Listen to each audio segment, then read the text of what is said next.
We see some and it's like 3 or 4 pages, like every bit of detail in there, but like 7 seconds candidates spend looking at an advert to realise if they want to carry on or not. If you want to keep the advert a bit quirky, that's fine. We can also make sure that those little points are still in there. Yeah. We're doing the sifting for you. We're posting it out everywhere. Your client's then giving you better information because they've invested into it, you know. I'm Nitin Sharma, you're watching RecTalk, and I've got some more recommendations for you. My first recommendation is to start taking your marketing more seriously as a recruitment business. No better way to do that than to partner with a recruitment marketing specialist agency who know what they're doing. On this occasion, I highly recommend the Marketing Junction, led by Robert Woodford. Robert's been in the recruitment marketing game for over 30 years. There's nothing he doesn't know about how to write the best blogs for your business, how to drive inbound traffic to your website, how to engage with a wider pool of candidates, a whole range of other marketing activity that you need top of funnel to drive the revenue in the end. Revenue driving is the key focus for the Marketing Junction, and that's why they are highly recommended on this occasion. My next recommendation is RecLaw. They're the lawyers for recruiters who actually speak recruiter. If a backdoor bandit sneaks through a hire for client ghost payment, or your terms get tested, Barry and his team will bring the legal firepower to stop these villains in their tracks. So make sure you've got them on speed dial, and you'll thank yourself later. Their words, not mine. Highly recommended, details in the description. My next recommendation is for those one-person businesses, the solopreneurs in the recruitment industry. Look, we know balancing business development and candidate attraction is a pretty tough ask, especially in the current climate that we're in. And Job are out there trying to make that a little bit easier, well, a lot easier actually. Job is a platform that's dedicated to the solopreneurs out there. They go out, they win the work, they win the businesses. These are qualified leads, qualified vacancies, where fees have been agreed that are attractive to the recruitment hiring teams within these businesses, but also attractive to the recruiters working on the roles. So you get to keep 80% of the agreed fee. They will do all the hard work in terms of winning the vacancy, putting the terms together, getting the brief for you. All you've got to do is show up with your candidates and put them into jobs. Get to heyjobber.com. Details are in the description below. We did a great episode with Andrew detailing a bit more about the why and how. Highly recommended. Time for my next recommendation. The UK recruitment market moves fast. Growth targets change, costs rise, and hiring locally isn't getting any cheaper. In 2025, over 30 recruitment agencies stopped overpaying for talent and started scaling smarter with Infinity Staff Global.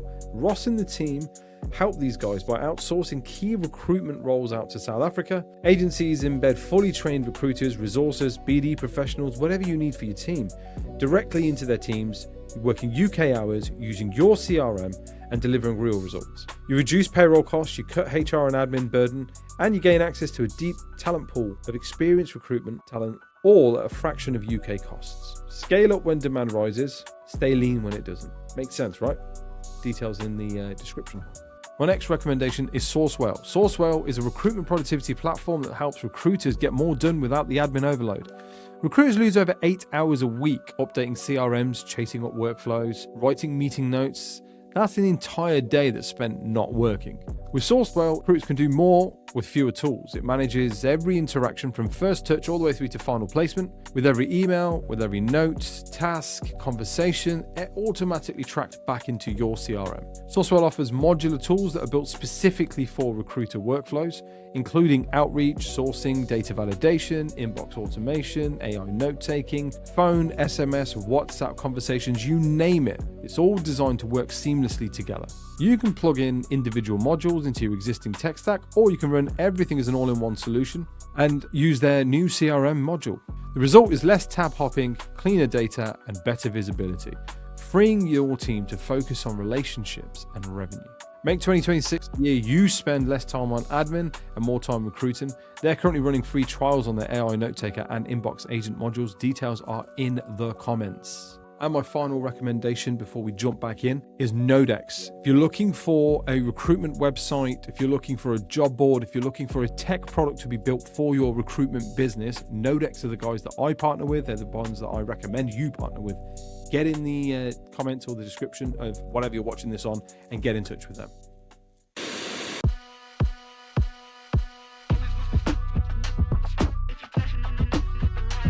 Welcome back to another episode of RecTalk. I'm your host, Nitin Sharma, founder of RecTools.io. RecTools, for those of you who don't know, is the only whole-of-market directory of the entire recruitment supply chain.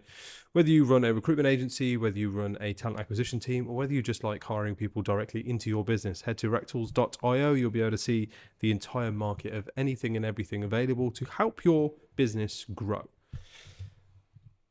I'm filming in a new setting yet again today. I'm being hosted by the lovely people at Candidate Source. Candidate Source are a RecTools recommended client.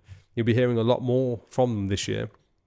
To sum up what they do in a few words, going by their LinkedIn page, is that they provide you with job board access that's tailored to the size and the needs of your business. So whether that's getting you the best job board pricing, whether that's doing the admin for you, whether that's giving you client branded advertising, pay-as-you-go services, media buying services, consultancy or training, go to Candidate Source.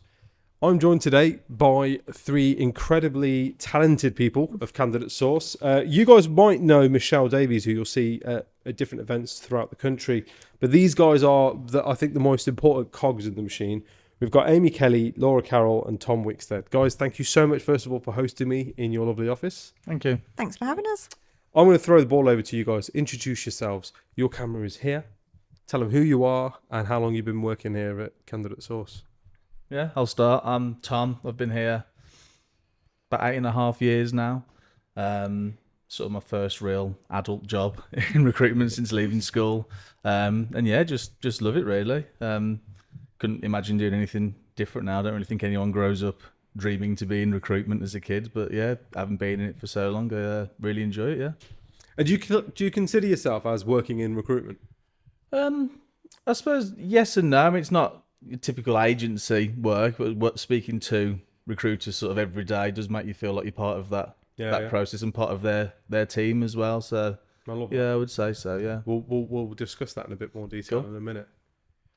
Yeah, so I'm Amy Kelly. I forgot who she was. I did for a minute. Yeah. Who am I? Yeah, Amy. So I'm who? Yeah, Amy Kelly. I've been here for about 18.5 years. Not quite my first adult job, but came from working at Pertemp, so a big recruitment agency. Working there with Laura as well and Michelle. And then obviously being at Candidate Source, then looking after all of the advertising stuff. And yeah, it's just great. I love recruiters. They're really nice people. So they're great to work with. That's a statement, isn't it? Really nice people. They are. They're always really friendly. And last but by all means at least, I was going to say that. That was a good start. I'm Laura Carroll. I've been here actually over half of my life, so I've been here 21 years. Wow. Started at Pertemps with Amy and Michelle, and before that it was just a customer service background, so it was a new world of recruitment from the start, really. That's amazing. Right, so that's a lot longer than I thought you were going to say. 8 years, I thought, okay, yeah, it's an established business and so on. You guys have been around for a long time then. Once you're in, you're stuck. Yeah. No, but as a business, Candidate Source has been around a long time. Yeah. So why are you guys the best kept secret in agency recruitment? I think, Good question. yeah, it's people don't always understand what we actually do. Mm-hmm. Some people think we're a CRM. Some people think we're a multiposter. It's trying to get the point across of what we actually do, what we can do, what we're here for, what we help with. And you're neither of those two things, are you? No, not at all. So yeah. So where do you think that misconception comes from then? I think it's because we advertise across all of the job boards and are involved with the job boards. People just assume that you're that posting tool or you work in a CRM sort of way, that everything comes from one place and comes back into one place. That makes sense. And the thing is, I guess there's not many people running this race with you guys, right? There's you guys are doing what you're doing. And I don't know anyone else that kind of is as established and well put together as a business as you guys are. And so I suppose from recruitment businesses, it's probably difficult to understand, well, what do you guys do then? Because I know what a multiposter does and I know what an ATS does. And you guys are in the job board world, so you must sit in one of those two camps because you're not a job board. So what are you, kind of thing? So Tom, give me the elevator pitch. So we've just got in. You've got 30 seconds before I get off on my floor. Yeah, I just think. What do you do? I think it's like a head office for agencies. Sort of between us, we probably act as a member of staff for multiple agencies. We can help them out with their job board contracts, advertising their jobs for them, sifting applications. Especially for sort of solos. And if you're just starting up, there's so many things you're trying to do and keep it all balanced. So we're sort of there on hand to help with setting up your job boards, posting your adverts for you, just giving you a bit more time to focus on other things in your business as well. I like that. And is there a particular sector that you guys specialise in? No, any sector, anywhere in the country. I think with obviously the experience of the three of us, there's not many sectors, or if any, that we don't sort of know. And if there isn't, we've got good relationships with the job boards to ask those questions and find the information for people. Yeah. Let's talk about job boards for a minute then, because I think for most agencies, they'll agree it's the bane of their lives, right? In that it's the most expensive part of their business in terms of marketing spend and just outgoings in general. It certainly was for me when we ran our agency. Where do you guys fit in here? What kind of what kind of benefits am I going to get by going, okay, then let's deal with you? So because we've got such really strong relationships with the job boards, we've had some of our account managers that have been with us since pretty much we started as well. So, we've built really strong relationships with them, and we have been really fortunate that we've built those relationships in a way now that we're able to help a lot of like startup agencies, solo recruiters. So we have got sort of like pay-as-you-go options as well. So especially for agencies starting out, they're not able to make a commitment to start with. We've got some rates that are helpful for those that, they're not going to break the bank. They can use them as and when they want. And then we've got services then that grow as they grow as well. So we can sort of stay with them and nurture them through the process that they need. So tell me about some of these services then that you've got that grow with me. So I'll give you some context then. So when I started out my business, it was me and my business partner, and we were accountancy and finance. So we went with Reed because truthfully, that's what we used at Michael Page. So it was like, okay, we'll just use that. That must work. And then quite quickly we moved. We also added, I believe it was, what was the one that merged with CV Library in the end? Not job site. There was one, wasn't there? There was a job something. A job board. Did it merge with CV Library? Or Total Jobs? No, Total Jobs. A job site. Job site. Yeah, so it was job site. Yeah. So then we went on with job site, and then eventually we had Total Jobs as well. Yep. And I know how much we were paying, and that was during a time where we went from 2 headcount to about 6. You know what I mean? So for a business like that at that point then ended up spinning off a tech and digital desk and an engineering division for high volume temp. And also, to be fair, because of the way I am, we just pick up anything and everything in between, whether it's a health and safety manager or a senior buyer. I was like, yeah, I'll do it. Yeah, I'll figure it out. Yeah. It can't be that hard. Where would you guys as a business fit into supporting a business like mine? So, I mean, ideally, if we could have got you when you very first started, we can help you with more things then. So like you say, you'd have worked at Michael Page before, so you'll have thought, right, Reed is what I need. But there are other job boards out there, so it might be that yes, Reed is the right one for you, but CV Library or Total Jobs or Indeed may have worked better in different areas that you were looking at. So we can get like trials and things set up for you so that you can have a look and see what's working for you, what's not. We can look at stats and things like that. And then, as I say, we probably start with like a pay-as-you-go option. So depending on how much support you need as well. So we've got some ad hoc services that we do where we can help you writing the adverts and sifting. So taking all that admin piece from you as well, posting all the jobs, leaving you to do the bit that, you can do more business development, you can deal with interviews with candidates and things, and we'll take on. So would I still have needed a multi-poster at that point? No. Because again, we were paying out for, was it Broadbean or Logic Man? One of the two. Yeah. And that was just an additional cost because our CRM didn't have one kind of fitted in there. Do you know what I mean? So you guys would then, so I go, my budget is, at the time I think we were paying 500 quid a month for Read and getting so many adverts, premium adverts. Yeah. Not that any other adverts aren't premium, but yeah, they're all premium adverts. But yeah, we had £500 worth of premium adverts and CV database access to trawl through CVs and so on. So what you're saying is that £500 would have gone further across more job boards, more appropriate job boards based on the data that you guys have got access to. Yeah. Per vacancy. And then what about the CV database piece? So we can do pay-as-you-go options for you. So if you were first starting out and wasn't sure how much volume you needed at that start, which you don't when you first start out because you don't know what's coming in from one week to the next. We just went with whatever we had. Yeah. So we can do that, and then you can pick then obviously your niche area that's going to work best for you. We can figure out then which job board's going to work best for which roles, and then as you get busier, we can move you over to like a more commitment side where you can buy like a certain amount of downloads or something for the databases. So it can grow with you. That makes sense. I think it's when people are first starting up, you don't know what's going to come in, you don't know what you're going to need, or you don't want to make that commitment when you haven't necessarily got the money coming in to start with. So that way, if you get that advert in, you can just get it on there, pay a one-off charge.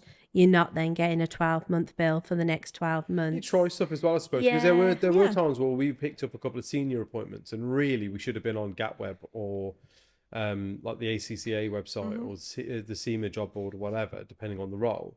But we were just like, there's no way we can afford to sign up to those job boards. You know what I mean? Especially without knowing if it's going to work for you as well either. Well, exactly, yeah. And you don't know whether or not we're going to pick up another job like that again, right? Like, best way in the world, we think, yeah, cool, I've got one FD job on, I'll pick up another 3 off the back of this and a project that I run, but it doesn't always work out that way. So having that as an option makes a lot of sense. Talk to me about the advert writing piece then. I'm assuming you guys use AI to just batch these out and... No? Don't say out. It feels like in my brain now because I've been doing it for 8 years, so it's almost like second nature to me, knowing what to look out for in adverts and what things will impress candidates, what things aren't that interesting but people think it is, but it's like free fruit is a benefit which no one really cares about. So it's just knowing the right things to put in there, knowing how the criteria, the back office of the job board works with the keywords, that sort of stuff. What makes a good job advert? Yeah, I think not keeping it too long. We see some that's like 3 or 4 pages, like every bit of detail in there. But if you look, I think the job board says like 7 seconds or something stupid the candidates spend looking at an advert to realise if they want to carry on or not. And if it's just first couple of lines is we want someone to work in our office, we're great, it's a bit dull. Yeah. So it's making sure you're really hitting them straight away so they want to carry on and read more.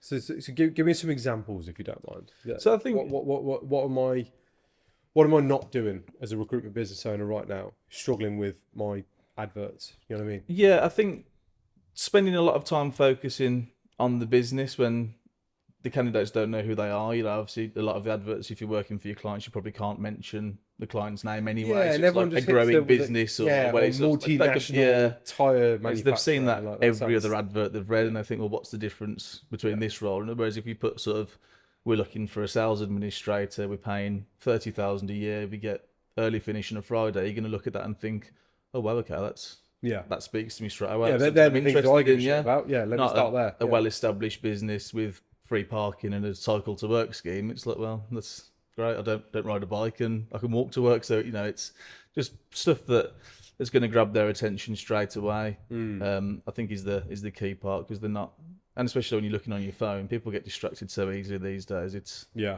think this is boring. I'll go on TikTok or something instead and do something else. What about you guys? Hints, tips for a good job advert? Yeah, it is. It's Or that does Tom do all the job advert, right? Tom does We do try a lot. and He's like our job advert guru, right? Yeah. Yeah. When you get to 15 years service, then you can Yeah. Some else.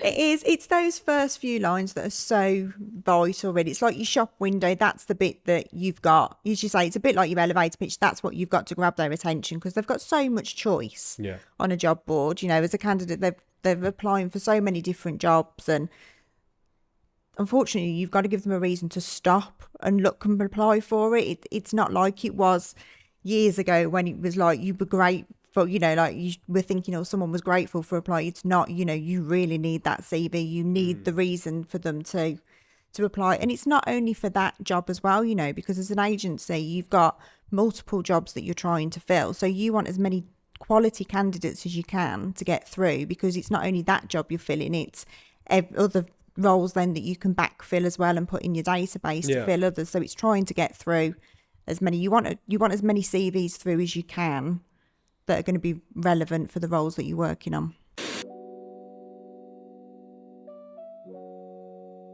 My first recommendation is to start taking your marketing more seriously as a recruitment business. No better way to do that than to partner with a recruitment marketing specialist agency who know what they're doing. On this occasion, I highly recommend the Marketing Junction, led by Robert Woodford. Robert's been in the recruitment marketing game for over 30 years. There's nothing he doesn't know about how to write the best blogs for your business, how to drive inbound traffic to your website, how to engage with a wider pool of candidates, a whole range of other marketing activity that you need top of funnel to drive the revenue in the end. Revenue driving is the key focus for the Marketing Junction, and that's why they are highly recommended on this occasion.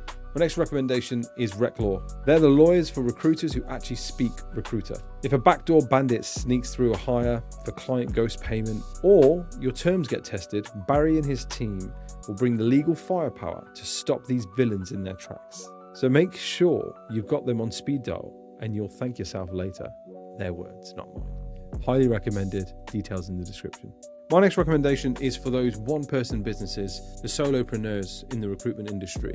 Look, we know balancing business development and candidate attraction is a pretty tough ask, especially in the current climate that we're in. And Job are out there trying to make that a little bit easier, well, a lot easier actually. Job is a platform that's dedicated to the solopreneurs out there. They go out, they win the work, they win the businesses. These are qualified leads, qualified vacancies, where fees have been agreed that are attractive to the recruitment hiring teams within these businesses, but also attractive to the recruiters working on the roles. So you get to keep 80% of the agreed fee. They will do all the hard work in terms of winning the vacancy, putting the terms together, getting the brief for you. All you've got to do is show up with your candidates and put them into jobs. Get to heyjobber.com. Details are in the description below. We did a great episode with Andrew detailing a bit more about the why and how. Highly recommended. Time for my next recommendation. The UK recruitment market moves fast. Growth targets change, costs rise, and hiring locally isn't getting any cheaper. In 2025, over 30 recruitment agencies stopped overpaying for talent and started scaling smarter with Infinity Staff Global. Ross and the team help these guys by outsourcing key recruitment roles out to South Africa. Agencies embed fully trained recruiters, resources, BD professionals, whatever you need for your team, directly into their teams, working UK hours, using your CRM and delivering real results. You reduce payroll costs, you cut HR and admin burden, and you gain access to a deep talent pool of experienced recruitment talent, all at a fraction of UK costs. Scale up when demand rises, stay lean when it doesn't. Makes sense, right? Details in the description. My next recommendation is Sourcewell. Sourcewell is a recruitment productivity platform that helps recruiters get more done without the admin overload. Recruiters lose over 8 hours a week updating CRMs, chasing up workflows, writing meeting notes. That's an entire day that's spent not working.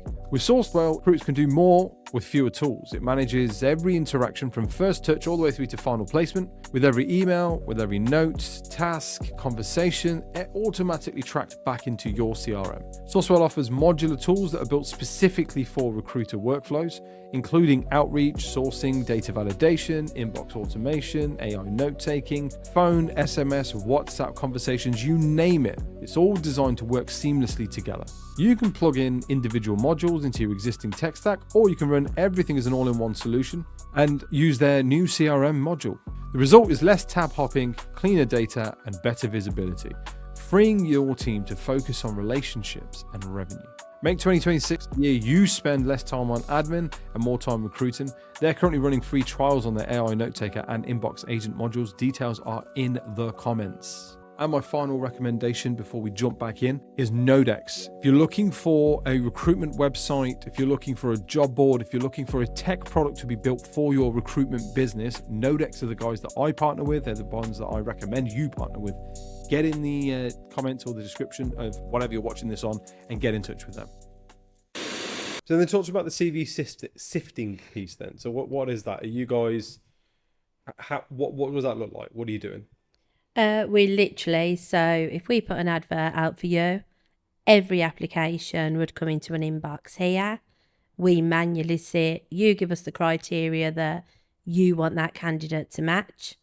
We literally sit and open every CV, scroll through that CV and check that they meet your requirements. At the end of each day, we'll then send you, here's your suitable people.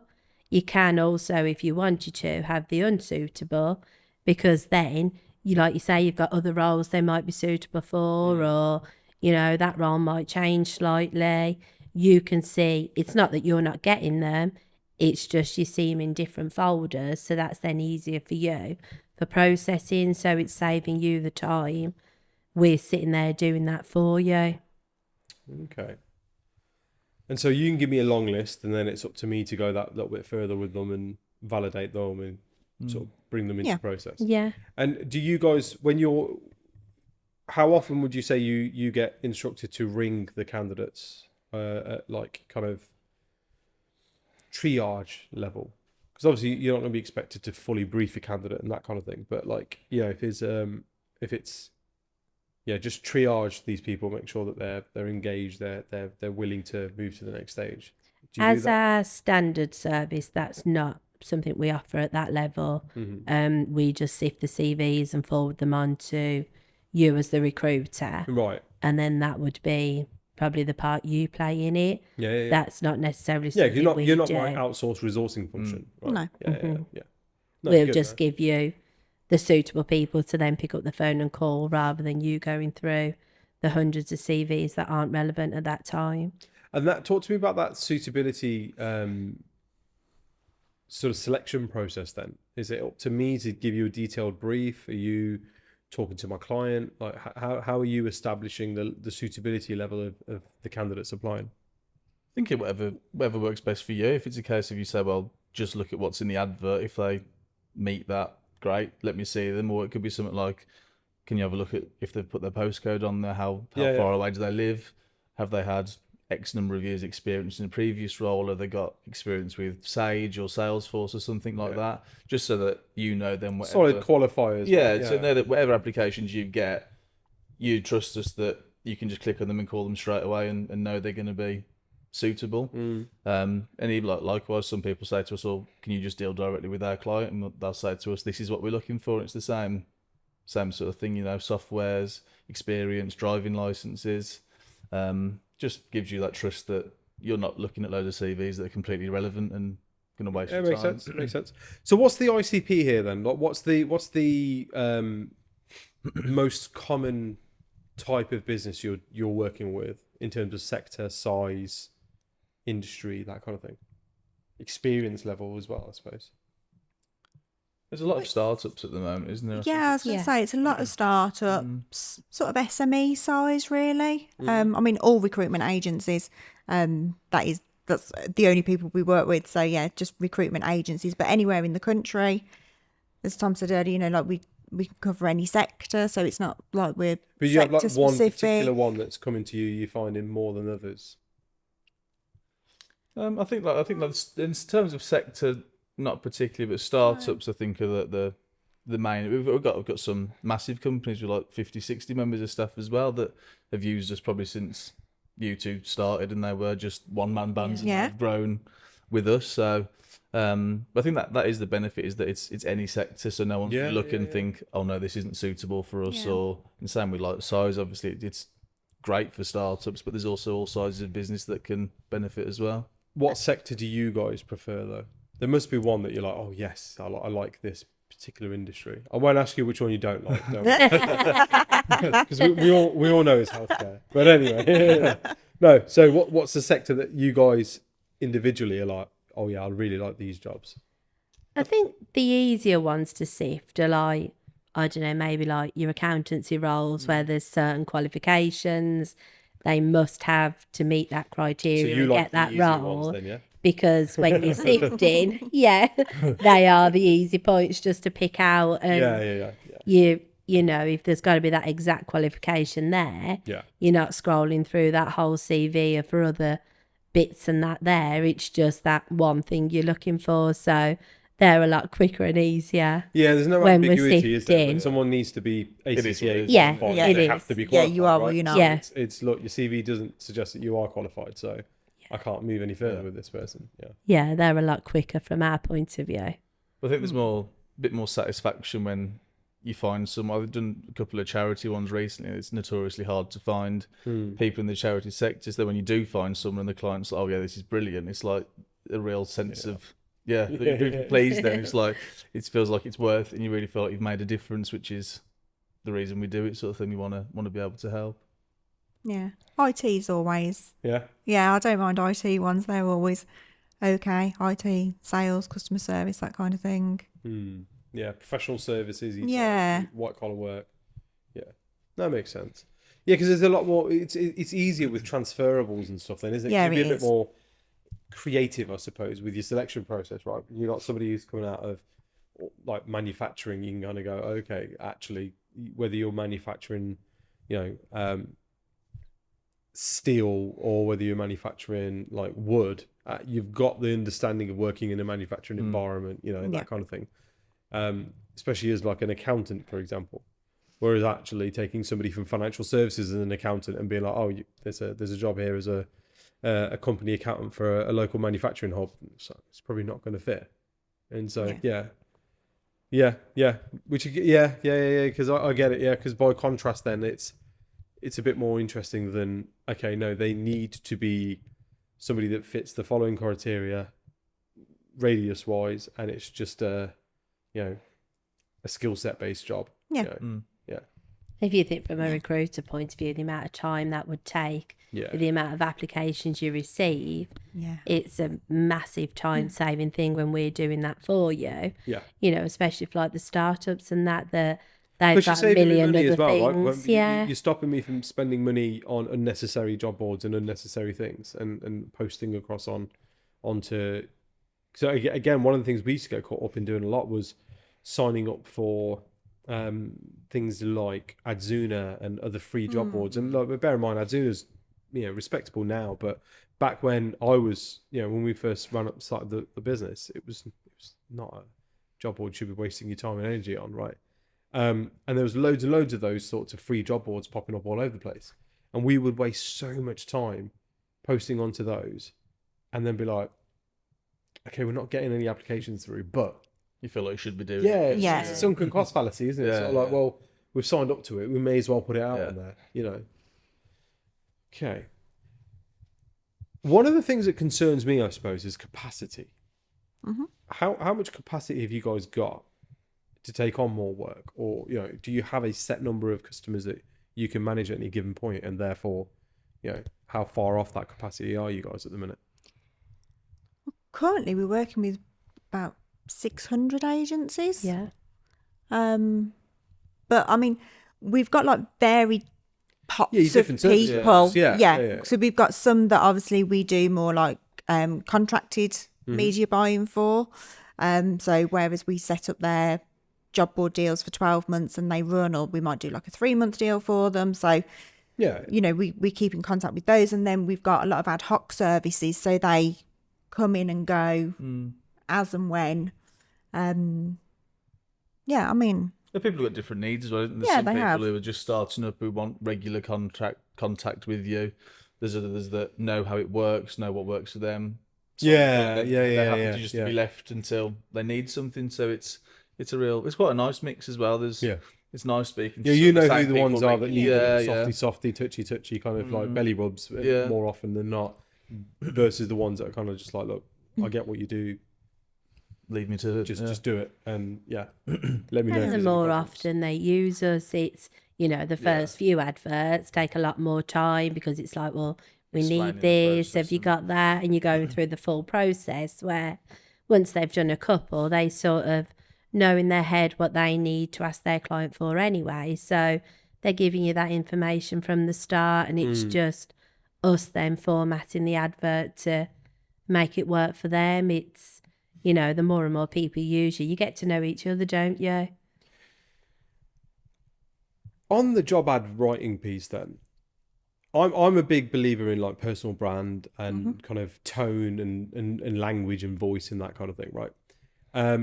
Would you amend how, or the tone or the language or the kind of the positioning of a job advert in line with your client, or do you guys like to have kind of creative control over that?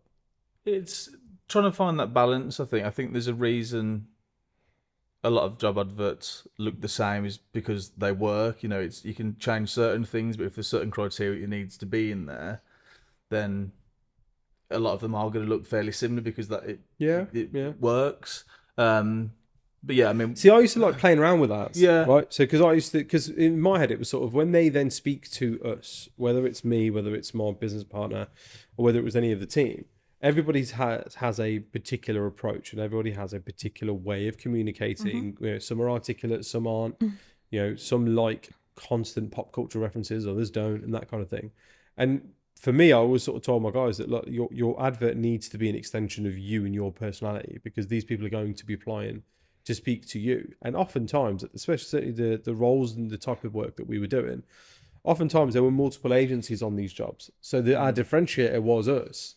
And so for me, it was kind of going, well, it's a bit stupid for me to go, oh, we're recruiting for, a finance analyst on a contract role for a large vehicle manufacturing business, in Birmingham, and not go, it's JLR. Yeah.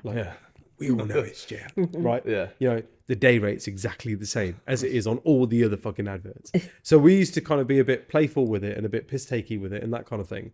And I remember one time actually, I wrote the advert in such a way that it literally said it's JLR, and because I wanted to see, because it was a data analyst-y type role, and I thought part of the role is picking up on patterns and that kind of thing. I wanted to see if anyone noticed anyone who picks it up and goes, did you write that on purpose? That's really funny. I want to put their CV straight in. You got it.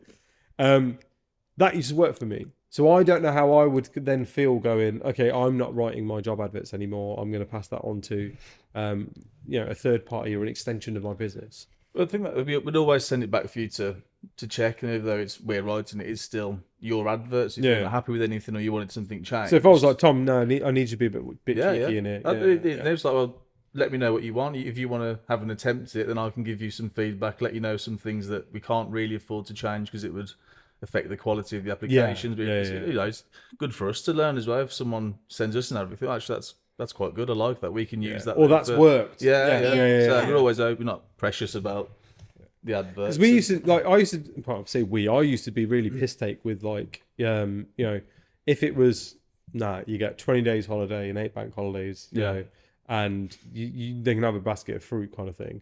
I'd be really piss take with it in the job adverts and be like, sort of with the 20 days holiday and be like, and a legal requirement of 20 days holiday is guaranteed, and a basket of fruit, like a glorious basket of fruit will welcome you every morning. Just make sure you get there first, sort of thing, and I would take the mick a bit. And the clients used to love it as well because again, it's not their business. They just work there and they're recruiting, and they know it's shit. They can't do anything about it either, right? Yeah, and also I think that would attract the type of person they want working with them, company culture. If they found that thing funny, then that's who you want. That's the kind of person I want. Listen, we all know it's rubbish, right? It is, but hey, it is what it is. Yeah, it shows you can have a laugh about it as well. That's it. Yeah, but it's 5 minutes down the road from you. We're trained by the job boards on keywords and things like that of what you need in the advert. Yeah. So if you want to keep the advert a bit quirky and to match your personality, that's fine. but we can also make sure that those little points You know are what still points in need there to be hit. Yeah, to make sure that that candidate's finding your role when searching. So, you know, you can put all that in as well, but we can just make sure those few bits that are needed yeah. are in the advert. And It's so those how much bits. training do you guys have from the job boards? Because obviously algorithms are changing all the time. What works and what isn't working, work changes all the time. You know, application ratios and success rates change all the time. So how often are you guys getting this information and data? Every 3 months, we see the job boards to go through everything and make sure we're up to date and telling people the right things, really. Where, you know, if something major changed at one of the job boards today, they'd pick up the phone and tell us that, because we need to know sort of as soon as possible to get it out to our clients as well. But, you know, normal is sort of every 3 months they'll see us and just basically check what we're doing to make sure we're giving the right information to people. So I think I speak to the account manager at the job boards Yeah. every day, if not every other day. So, you know, like you said, if there was something important, we'd find out straight away and let everyone know then, yeah. Yeah, and if for any reason there's an advert that isn't performing as well as we'd have liked it to, then we always speak to them then on like those specific adverts as well, in case there's anything integral to that particular piece. You know, it might be a location that's a bit obscure or something. So we do all bits like that as well, just to try and see if there's anything we can do to help with it and that kind of thing. That's interesting, because you don't get that from, you know, just dealing with them directly, you know. No, tell a lie. Total Jobs used to be quite good with it. You know, we'd get quite a few. You guys have got this advert out. It's not doing that great. Do you want to have a little play around with it? And we just sort of be like, trying to upsell us or something. Probably no, we're fine. You know what I mean? Yeah. And so we probably shot ourselves in the foot with that. And I'm sure there's business owners out there that do exactly the same thing, where they're like, oh, Total Jobs are on the phone. They want to talk about this job advert we've got out. I'm like, not interested. Just I'm busy. You know, actually having you guys there with that in focus in mind is probably a lot more productive as a business owner, because that's what they're paying you guys for, right? Like, this is your domain. You guys know about this world, deal with it, and if there's something that needs changing, just tell me that you're changing it and just change it. Yeah, and we're impartial as well. You know, we don't work for any particular job board or anything. You know, we work with them all, so it's not like that we're sort of geared to one to another or anything. So we're quite open on what we'll work. And if you ring us and say, I've got this particular position, if it's not going to work, we'll tell you, because there's no point. You know, you might as well invest your money in something else. We'll be quite honest with you if it won't. So are there times where you kind of go, actually, do you know what? A Facebook ads campaign might be better on this one, or you know, Google ads campaign might be more appropriate on this one, or even a banner outside the local factory that's their biggest competitor might be a better one on this one. There's a couple that you get and you think you're probably best just sticking a sign in the shop window and you'll find someone for it. I mean, there's been plenty of things I've turned down saying to people, I don't want to take your money off you because I know it's not going to work. I said, I'm more than happy to have your money, but I'd rather just let you know first. This probably isn't going to, then it's up to them then, isn't it?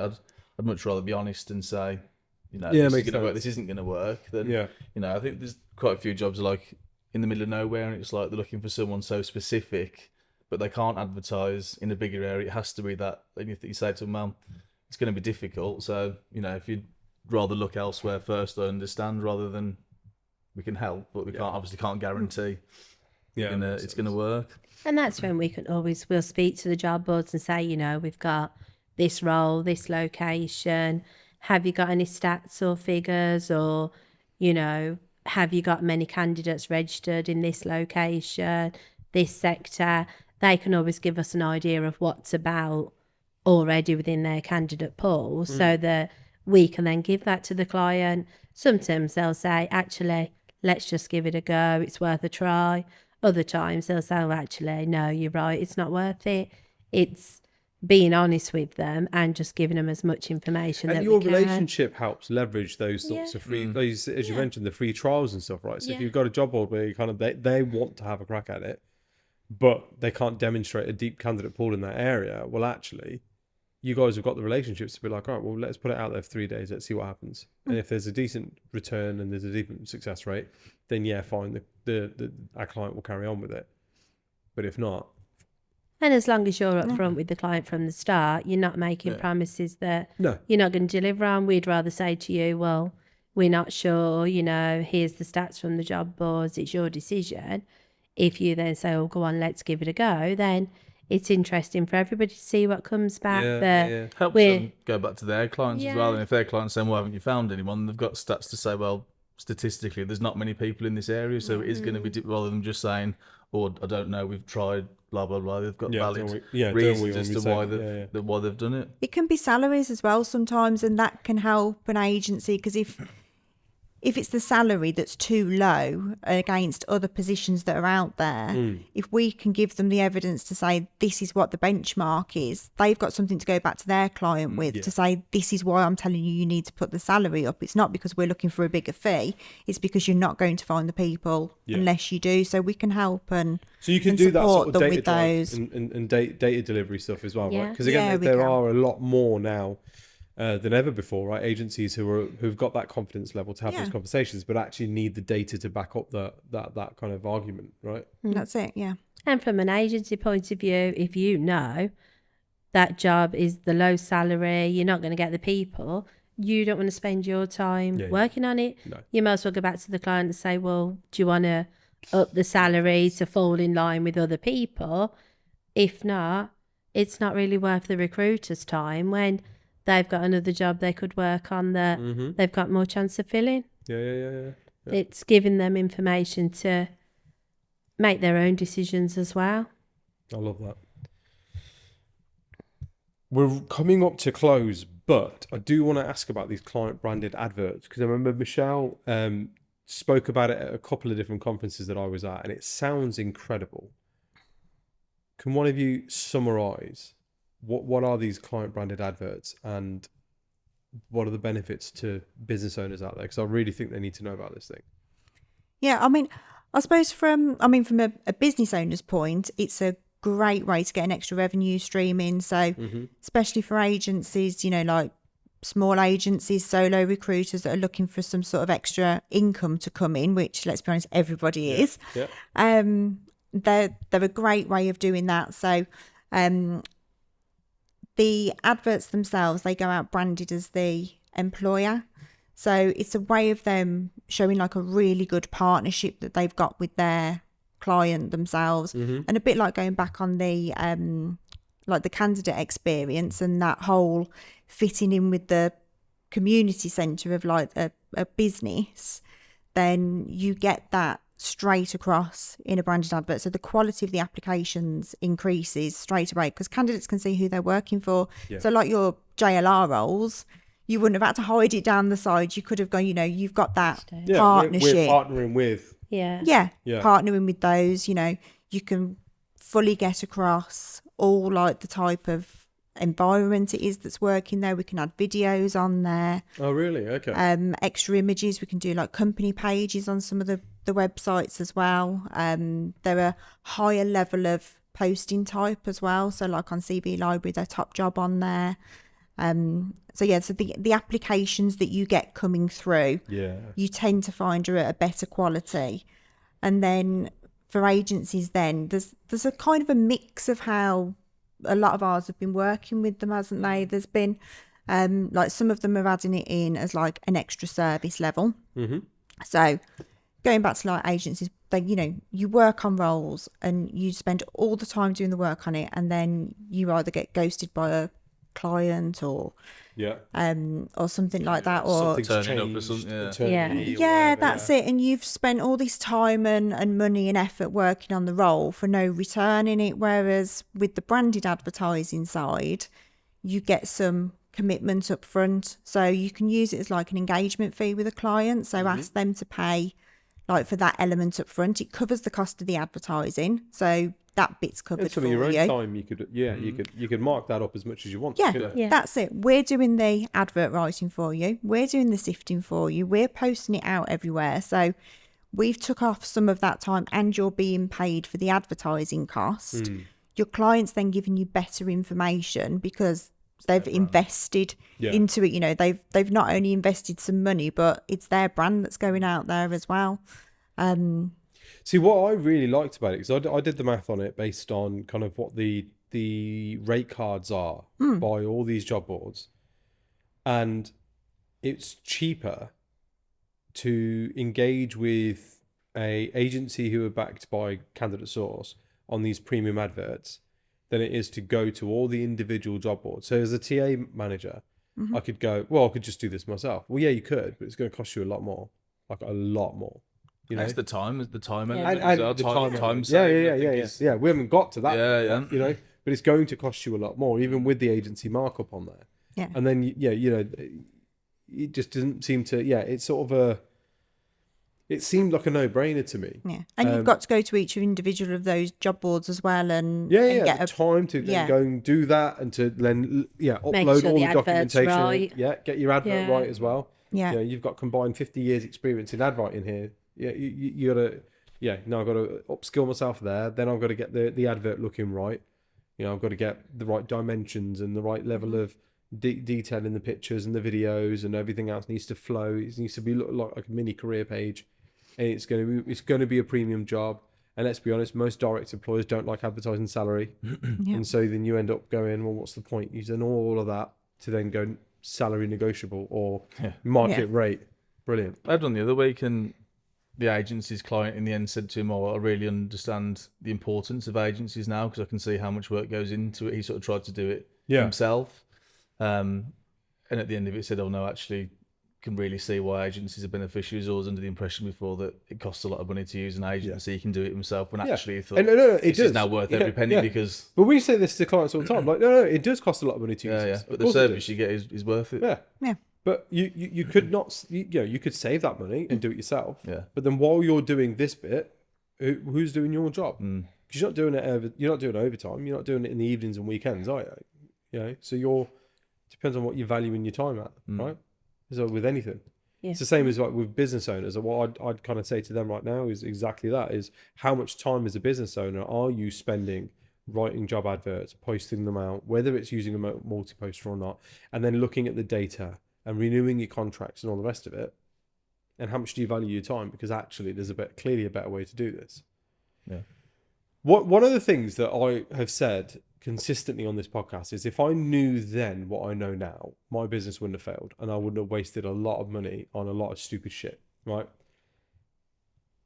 I asked this at the start, and I'll say it again. I'll ask it again. Why do you guys think you're the best kept secret? Like, most businesses don't make it past 10 years, right? You guys have been going for a very, very long time. It seems as though it's the kind of thing that you'd expect your clients to be shouting about to each other, like to other recruitment business owners, going, you lot need to be using these guys. This is who I use. So what do you think has been the reason that you guys haven't got, a queue at the door of people wanting to use you? Because this isn't, I can't see a flaw in this. And as a We have. We've got the queue of people. You got an impressive number of, but there's a lot of people who don't know who you are either. Yeah. You got an impressive number of clients who are happy. And again, one could argue that actually you don't need a big influx in clients, because then you've got a balance. Then you've got a different challenge on your hands of balancing quality with volume, right? But yeah, it's frustrating from my perspective as a former recruitment business owner to go, how the fuck did I not know about you guys? Where were you when I needed you? You know what I mean? Mm-hmm. We have been really fortunate that a lot of like new business that we get coming through has been from referrals or people that have left an agency and gone to start up on their own, or have gone to work somewhere else and have gone, oh, I worked with you when I was there, and now I'm working. There's no way here. I'd do this without and you guys, they didn't know who you were. They've never heard of you either, and that kind of thing. So yeah, I suppose it's probably our own fault. We haven't really shouted about ourselves too much. We've sort of left it to the people that we've worked with that have been really kind enough to refer us to other people. But yeah, we probably haven't been very good at shouting about ourselves. I think as well, it comes from the agencies sort of wanting to ask for help as well. I think people are scared really to good say point. we're struggling. Really we good could point. do with a bit of help. They'd be a bit embarrassed or have a bit of arrogance to say, "Oh no, we're fine." Then you find out a year later. It's a very smoke and mirrors industry. Just be honest and say, "Need a bit of help. What can you do?" But I think I think since COVID, a lot of people are more open, and so we're really struggling at the moment. What can you do? Whereas before, it was never. Everything was, we're turning over millions, Killing it, mate. Yeah. And then you find out 2 months later they've gone under, and it's like, well, just ask for help. And which it's nice to see a lot more people. Yeah. And on LinkedIn a lot now, and having conversations are a lot more honest and do sort of reach out when they're struggling, which is not nice to see they're struggling, but they're doing the right thing in asking for help. Yeah, totally. What's your prediction for 2026? This will be going out in 2026, so we'll probably be a month or two into it. How do you think this year is going to pan out for business owners in recruitment? I hope to think that it will be better for them more than 2025 has been, because it's been a tough year. 2025 has for a lot of agencies. Yeah, indeed. But these last probably couple of months, we've seen like a real influx in people having such a big interest in our branded advertising service. And I think that that's going to be where more people go. They're going to be more like marketing their positions, looking for different service levels that they can give people, making sure that they're actually getting paid for what they're doing, getting some money up front from clients, and looking for extra revenue and different angles to work on. I think that's right. I think I was at one of the regional meetings you were at earlier in the year, and I think you said something about in a world of red be the colour blue or something like that, and I think that's a big thing which works with the branded adverts, is trying to offer something different when there's so many agencies all doing the same thing. What makes you stand out? Why would they use you rather than someone else? And I think sort of like the branded advertising, the services we offer can give them that extra service that puts them ahead of someone else. It's a consultancy that you offer, aren't you? Recruiters are consultants, and the branded advertising really works as a consultancy service. So I think that will be a big thing as well. And time's precious to people, so I think people are now thinking about where they're investing their time and how they want to spend their time. So if they've got, people like us that can offer different resources and do some of the work for them, they can then spend their time doing, other things that are going to, business development or going out to see new clients. So from their point, they can take the role to a different level from that side of things, because we're sort of doing the admin in the background for them, but they're still going to come back at the end of that day and have their CVs for those roles that they need to fill, because we've done that for them while they've been out visiting the client. Even from like a finance, even like if it means they can go and pick the kids up from school, because they know we're sifting the CV. For some people, that's going to be way more important than money. So it's just if it means they can take their kids to school, pick them up, take the dog for a walk at lunch, knowing that things are still happening in the background. It's because otherwise, what's the point? Yeah. Right. This is a conversation I've been having with a lot of business owners. Right. So I take 6 weeks off in the summer. This is the last official working week, not just for me, but for my team. And we're not coming back until 5th of Jan. And I've had clients say to me, like, I don't understand how you can take so much time off. Next year, I'm off probably more than I've ever been. Right. And it's like, because what's the point? What's the point in working for myself? What's the point in doing all of this if I can't then enjoy the things that I want to enjoy? What's the point? That's what you're doing it for. Otherwise, just go and get a job. Work for someone else. If you want to be tied down to a desk and restricted with how much holiday you can have, then you can go and get a job. It's a lot less stress. What I mean? It's a lot easier. But I completely agree with everything you guys have said. I think 2026 for the right type of businesses is going to be a kind of Genesis year, right? I did a few talks around productization of your recruitment process. We've got an episode on it on the channel as well, which is one of the most best performing ones that we did, because around most people are looking for a new idea. Give me something different to do. And before I even spoke to Shal about the branded advert piece, I was talking about, well, you should be breaking down the things that we currently do for free and offering those out as a service and offering those out as a paid service. With what I do, I'm very fortunate to spend a lot of time in the TA community. And I asked these talent acquisition leaders, listen, if an agency that you like, trust, and have a lot of time and respect for came to you and said, look, there's a vacancy you've got here. I appreciate you haven't got a budget to use us for the full hiring process, but do you want us to take some of this workload off you? You've got 250 applications sat there with not a single response? Do you want us to just go through and reject some of them and give you a long list of 20? You know, actually, you've got this really particular role that you're hiring for. Do you want us to do a branded advert campaign with you? You know, what more can we do? You know, should we do some mock interviews for you, first stage interview stuff? When was the last time your hiring managers had training on how to do a proper interview? You know, do you want us to come in and do that? Do you want us to do the offer management piece? Because actually, you know, counter offers are through the roof right now, and most candidates are not saying most candidates, the number of candidates not starting on the day they were supposed to start is higher than it's ever been before for a variety of reasons. Do you want us to do some offer management training with you? You know, productize what you do for free, and you might find that you'll have a bit of a better year. Yeah. And it's absolutely it's standing out in a sea of, while everyone else is doing this, go and do this, and people will go, oh, that's fucking good, I like that. Yeah. And it can be something as simple as, just like you said, just saying, do you want us to just reject some? Yeah. Just if you're offering something that is a consultative service rather than just... Exactly. It's simple, but it's so important, because like, how many people, and I use this anecdote all the time, but a friend of mine will not ever in his life buy a Dyson Hoover, right? A Dyson vacuum.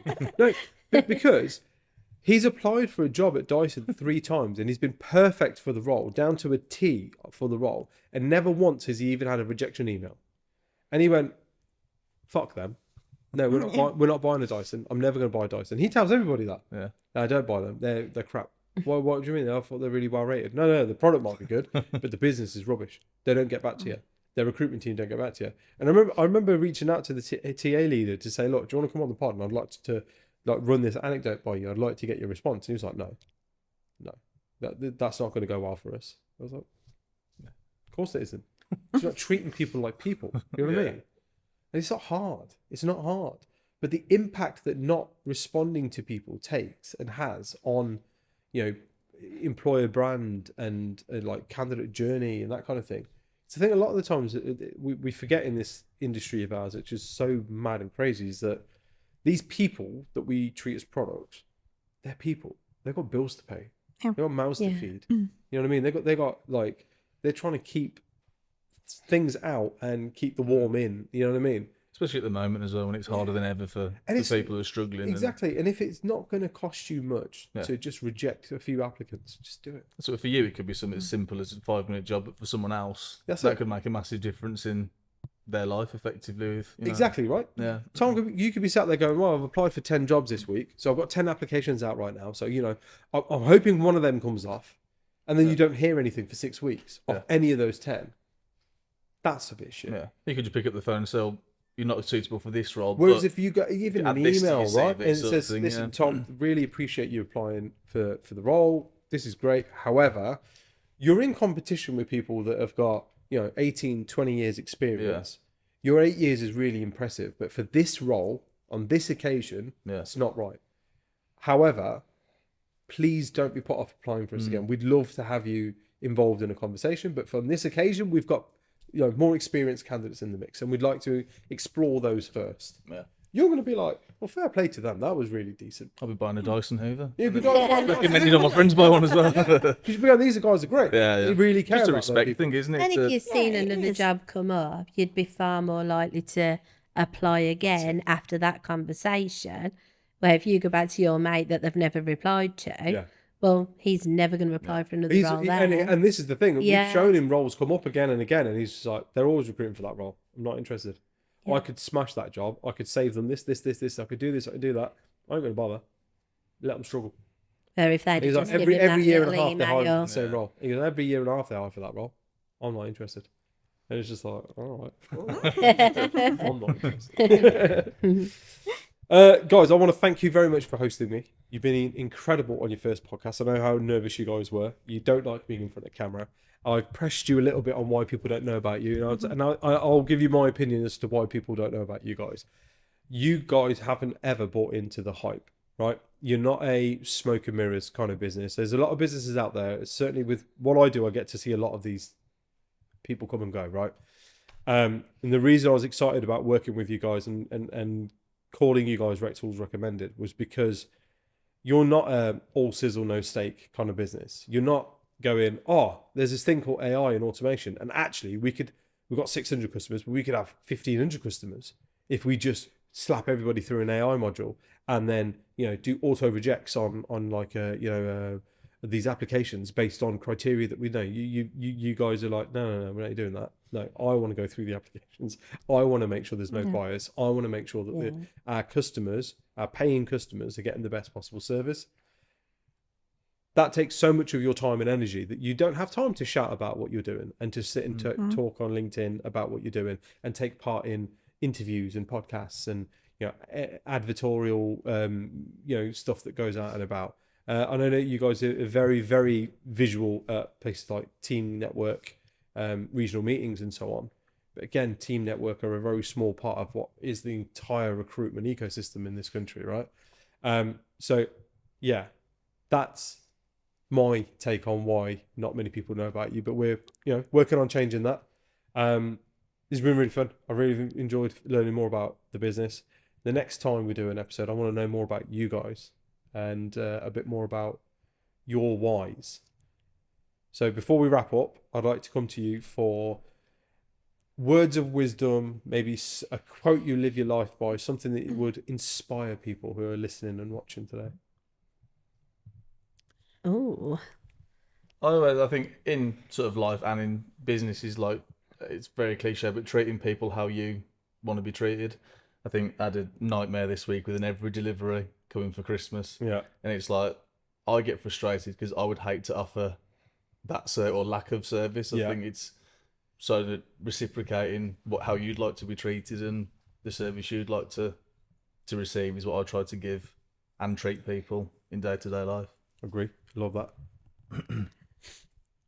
Oh, you've put me on the spot now. I mean, after today, probably something like do things that are outside of your comfort zone, because, this morning I was thinking, oh no. Yeah. On a camera. Yeah, this it's is going to be raining. awful. It's raining and there's a superbug. I'm hoping he either comes down ill or his car doesn't start this morning. Yeah. But you know what? It's all right, isn't it? We've just had a chat. It's been fine. It's been okay. So actually, maybe do things that scare you. I love that. I've always said, to me, personal, business, life's for living. So, like you say, it's about making that time to do what you want to do. Yeah. Prioritising what's more important and what isn't. And then I think, that moves into a work point of view. It's helping people to do the same. That, like you say, if you want to go and pick your kids up from school, that's fine. I'll sift your applications for you. It's just, everybody, yes, you need to work, but you work because you want to live your life, don't you? That's what it's about, really. Yeah. No, I love that. My dad always used to say, it was just like, just work just enough to enjoy yourself. Yeah. That's all you need to do. Don't do any more than that. Because no one's ever going to thank you for it. It's just like, this guy's a lazy bastard. We're all in it for the same reasons, though, aren't we? Yeah. We're all here working for the same reasons as all our clients are working and that their clients are working for. Exactly. We're all just in it together. So I think if we can all help each other out, you're just all humans at the end, aren't you? So you just sort of get on with it. That's so where important it is. to remember. Like, people lose sight of that. I think certainly in recruitment, because we treat what we do is so transactional, right? That we do lose sight of that sometimes. And sometimes, like, you can find the most like tick boxed candidate in the world, but it's the person that they're going to hire. Yeah. And if that person on that day, in that interview, at that time, convinces the interviewer that actually, do you know what, I'm worth giving this opportunity to over the person who ticks all the other boxes, like, you're not going to win that, and you can't predict that either, right? But yeah, you're absolutely right. It's so, we lose sight of that actually everybody is just a person, and everybody's got people they care about and they love and that they would rather be spending time with. I'm yet to meet anybody that's like, nah, I hate my family. I just want to be at work all day long. Yeah, luckily I'm yet to meet that person. So I seen a post on LinkedIn the other day and I thought, that's so true. So it's an agency that their first stage is going to a coffee shop with that candidate. They don't interview them. It's a chat and it's seeing how that person acts in a normal environment. You know, do you move out the way for someone? How do they clear the table at the end? Yeah. And then, because you think you're going to be working with that person all day, every day, and it's about feeling what that person's like rather than sending them 5 interview questions and getting the answers that you need to hear. It's about that actual person. And I thought, that's so true.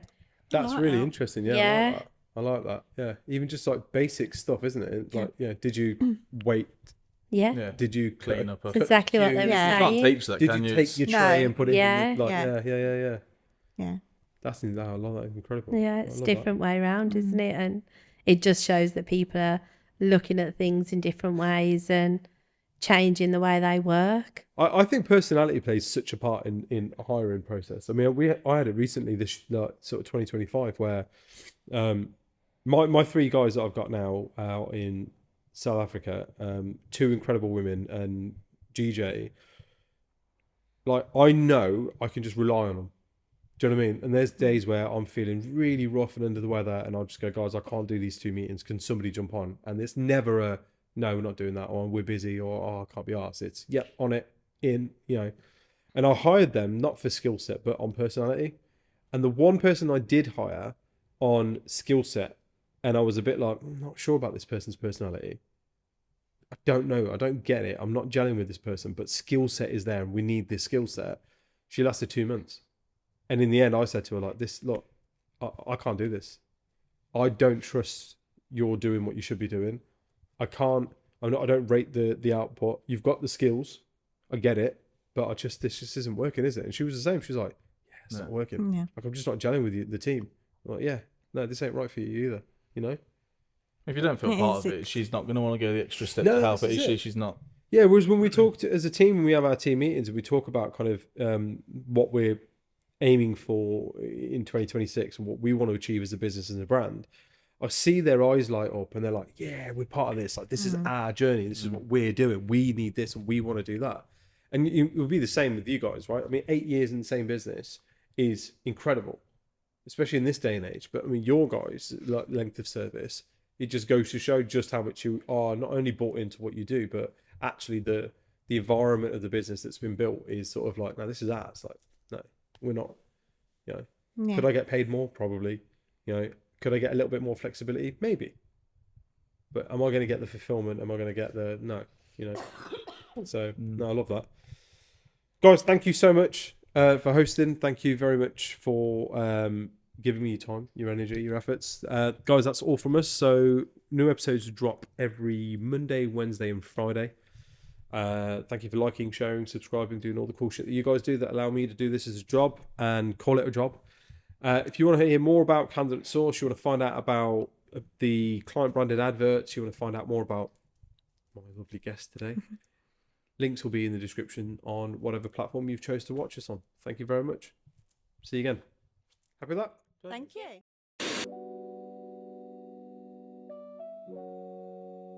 My first recommendation is to start taking your marketing more seriously as a recruitment business. No better way to do that than to partner with a recruitment marketing specialist agency who know what they're doing. On this occasion, I highly recommend The Marketing Junction, led by Robert Woodford. Robert's been in the recruitment marketing game for over 30 years. There's nothing he doesn't know about how to write the best blogs for your business, how to drive inbound traffic to your website, how to engage with a wider pool of candidates, a whole range of other marketing activity that you need top of funnel to drive the revenue in the end. Revenue driving is the key focus for The Marketing Junction, and that's why they are highly recommended on this occasion. My next recommendation is RecLaw. They're the lawyers for recruiters who actually speak recruiter. If a backdoor bandit sneaks through a hire, if a client ghost payment, or your terms get tested, Barry and his team will bring the legal firepower to stop these villains in their tracks. So make sure you've got them on speed dial, and you'll thank yourself later. Their words, not mine. Highly recommended, details in the description. My next recommendation is for those one-person businesses, the solopreneurs in the recruitment industry. Look, we know balancing business development and candidate attraction is a pretty tough ask, especially in the current climate that we're in. And Job are out there trying to make that a little bit easier, well, a lot easier actually.